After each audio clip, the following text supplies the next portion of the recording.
Right, it's just like a news video for Lime. I'm just showing some new features that will be in the next release version.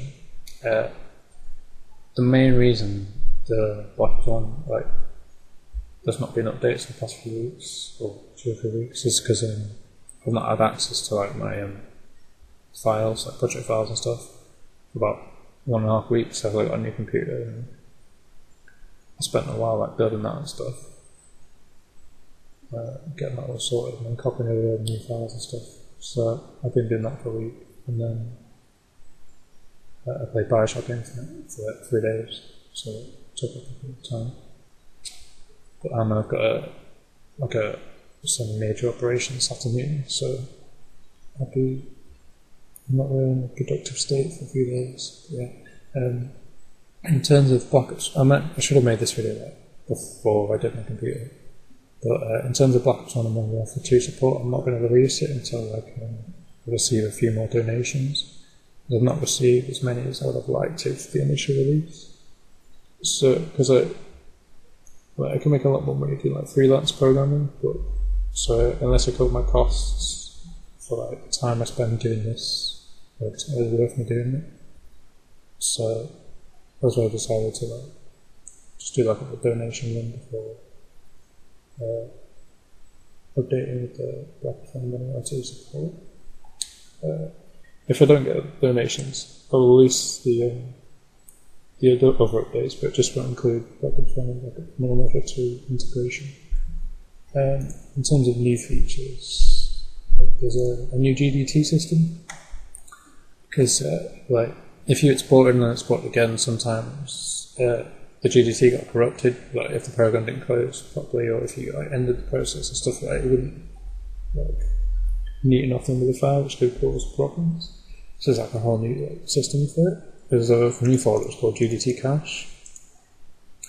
Basically, when you export a model from Lime, or add entries to GDT, Lime will create a new TDGT file, which is basically like a binary version of it. So when it's exporting the model, it will add them one by one to this GDT file, and every time it finishes, like its fully added entry, it will like confirm it, like commit it inside the file.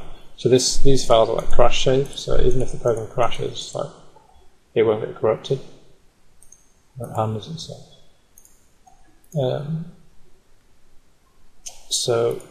And then inside this utility file, there's an external application called CreateEDT. And when the program will run this program, Lime will run this after it closes, and this program will read these, and it will ignore any corrupted or duplicate entries, and then spit out the GDT that will be perfectly formed, won't have any errors. So that should completely reject the GDT problems with corruption and stuff like that. And if you delete the GDT or mess it up in a link, just manually recreate it. And also you can delete these cache files if you wanted to. And there's a readme here that explains when you want to delete and stuff like that. And then there's also another program called ConvertGDT, which I made recently, yesterday. So basically what this is, it's not completely finished yet, but it's like a wrapper for the Call of Duty converter. So instead of using Asset Manager to convert them, you open this and it will load the GDT. You can convert all or convert selected.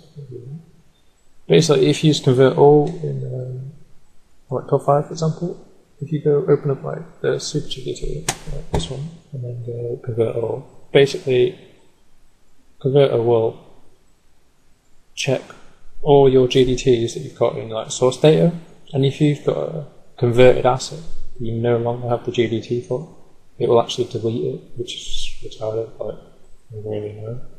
So this program runs converter in a way that will convert them all and not delete any of your existing assets. So it's also got a lot easier and more informative, because it will give you status on whether it's converted or not. Or you can see which ones. You can just run it all and even status or keep converting. So that will be included with the next one. This is basically just the console directed.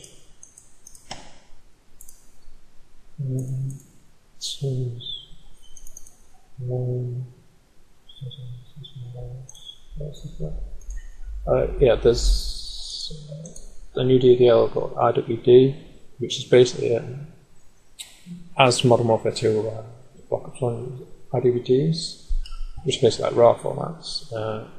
This is basically like a search system I made. This, I've got a screenshot, right. This is like a test of this. So if I use like zlib to search among all the IWDs, by default it takes about an average of like 128 milliseconds to find this image inside all the IWDs. But I created like a internal search system which like uses like not much memory, but it's like ridiculously fast. So like it uses like hashes and like some algorithms and stuff to get really fast results. So you can see my search system was about 56,000 times faster than using zlib to find it in the IWDs, which gives you like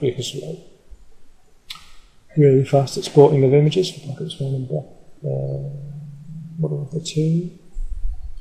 So that means that it won't be slow when exporting from Black Ops 1 and Modern Warfare 2.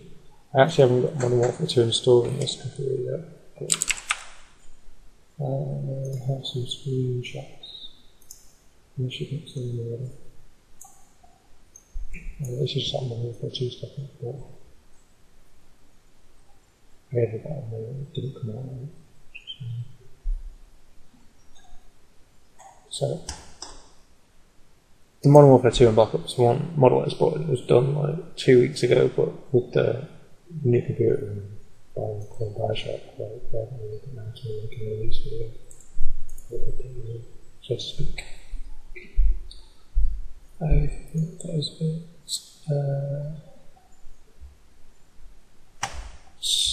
The new version will also allow for all images to be included in the export, as well as spec maps as well for Black Ops 2. I've not done spec maps for Black Ops 1 or Modern Warfare 2, they only have normals and killer maps reversed in terms of material class so far. I think that's about it. I'll be back in a few days after I recover from my operation. Right, so